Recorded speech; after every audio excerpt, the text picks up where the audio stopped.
Hovorili predávkami, že nemôže iba nejaké 2-3 kolečka spraviť, lebo nemá...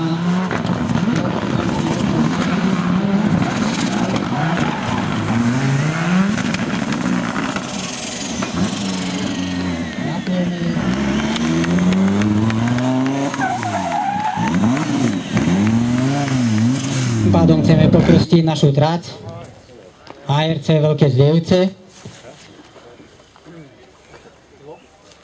No dobre, tak ktorí chceli sem prišli, tak ešte raz tu privítame majstra volantu na Slovensku aj široko ďaleko, ktorý ho nepoznáte, tu stojí, takto vyzerá stále mlado, v spoločnosti stále žien. Je to Jožko Béreš, poprosím potles na začiatok. Kvôli tomu, že je to asi taká najväčšia osobnosť, čo sa týka motoristického športu. Jazdí 33 rokov, ak sa dobre pamätám, ak dobre viem. Je to viacnásobný majster Slovenska v absolútnom poradí.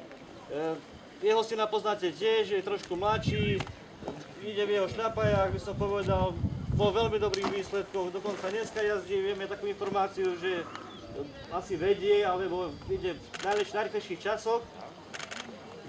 Poprosím teraz Ečiho, aby nám podpísal túto listinu HRC, Jožko to podpíše, obleje to šampanským, tým pádom sa stane krstný otec tejto trati. K tomu, že je časom zaneprázdnený a musí sa vrátiť naspäť domov, lebo majú ešte nejaké povinnosti okolo aut. Všetci ste veľmi dobre videli, že s tým autom sa dá na takéto úzkej trati s betónovým povrchom zajazdiť. Veľmi pekne, čo sa týka štýlu a rýchlosti, ale je to auto stávané na trošku iné trate, ako je toto.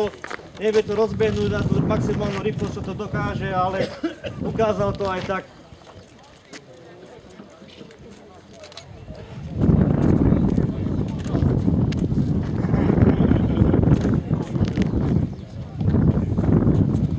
No, takže je mi cťou to pokrstiť túto trať. Môžete byť radi, že máte tu takýchto ľudí, čo usporiadajú takýchto preteky.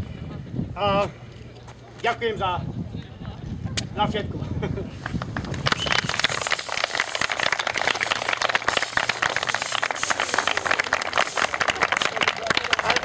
No, treba sa aj napýtať. Takže teraz ešte uvidíte Jožka Béreša staršieho na trati posledný krát. Poprosím potom potleskom, ho treba privítať do cieľa. Ďakujem veľmi pekne, že ste prišiel.